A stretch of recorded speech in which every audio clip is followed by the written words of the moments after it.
Hello, ഇന്ന് കുറച്ച് അയിലിട്ടിയപ്പോൾ വിചാരിച്ചു അയിലപ്പൊളിച്ച് റെഡിയാക്കിയാലോ. അപ്പം അതിന് വേണ്ടിയിട്ട് ഒരു സിമ്പിൾ മസാല തയ്യാറാക്കി. കുറച്ച് ഉപ്പും മഞ്ഞൾപ്പൊടി മുളക് പൊടി നാരങ്ങാനീരും ചേർത്തുള്ള സിമ്പിൾ മസാല. ഒരു 6 അയില എടുത്തിട്ടുണ്ടായിരുന്നു. അതിൽ നമ്മൾ മസാല പുരട്ടി വെച്ചിട്ട് 5 മിനിറ്റുള്ള മാരിനേറ്റ് ചെയ്ത് മാറ്റി വെച്ചു. ഒരു പാൻ ചൂടാക്കിയിട്ട് വെളിച്ചെണ്ണ ഒഴിച്ചിട്ട് നമ്മൾ കുറച്ച് വേപ്പില ഇട്ടിട്ട് അയിലകളെ നമ്മൾ വറുത്ത് ഒരു ഹാഫ് കുക്കായിട്ട് മാറ്റി വെച്ചു. അധികം വെന്ത് പോവാതെ ഹാഫ് കുക്കായിട്ട് എടുത്ത് മാറ്റി വെച്ചിട്ട് ഏകദേശം ഒരു ഈ പരുവത്തിലെത്തുമ്പോൾ നമുക്ക് മാറ്റാം. ഇനി നമുക്ക് മസാല തയ്യാറാക്കാൻ വേണ്ടിയിട്ട് ഒരു സവാളയും കുറച്ച് ചെറിയ ഉള്ളിയും കൂടി കനം കരിഞ്ഞരിഞ്ഞ് മാറ്റി വെക്കാം. എന്നിട്ട് നമ്മൾ അയില വറുത്തതേ പാനിൽ തന്നെ നമ്മൾ സവാള ഒന്ന് വഴറ്റിയെടുക്കാം. ശേഷം നമുക്ക് കുറച്ച് വെളുത്തുള്ളി ഇഞ്ചിയും പച്ചമുളകും ജസ്റ്റ് ഒന്ന് ചതച്ചെടുത്തിട്ട് ഈ കൂട്ടി കൂടെ ചേർത്ത് വഴറ്റിയെടുക്കാം.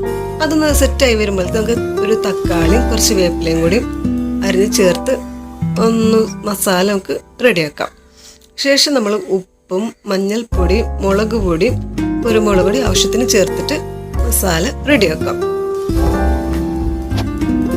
നേരത്തെ തന്നെ വാഴയിലയും വാഴഞ്ഞാരും കൂടെ വാട്ടി റെഡിയാക്കി വെച്ചിട്ടുണ്ടായിരുന്നു. അതിൽ നമ്മൾ മസാല ഇട്ട് നമ്മൾ അയില വറുത്തതും കൂടെ സെറ്റ് ചെയ്തിട്ട് നമുക്ക് വാഴയില ഒന്ന് മടക്കി നമ്മൾ വാഴഞ്ഞാറ് കൊണ്ടൊന്ന് കെട്ടി റെഡിയാക്കി വെക്കാം.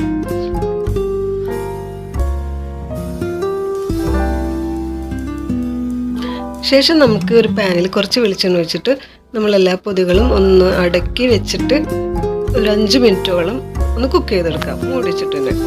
ശേഷം നമുക്ക് ഈ ഒരു പരുവത്തിലെത്തുമ്പോൾ നമുക്ക് തിരിച്ചിട്ടിട്ട് ഒരു 5 മിനിറ്റ് കൂടെ നമുക്ക് മൂടി വെച്ചിട്ട് റെഡിയാക്കി എടുക്കാം.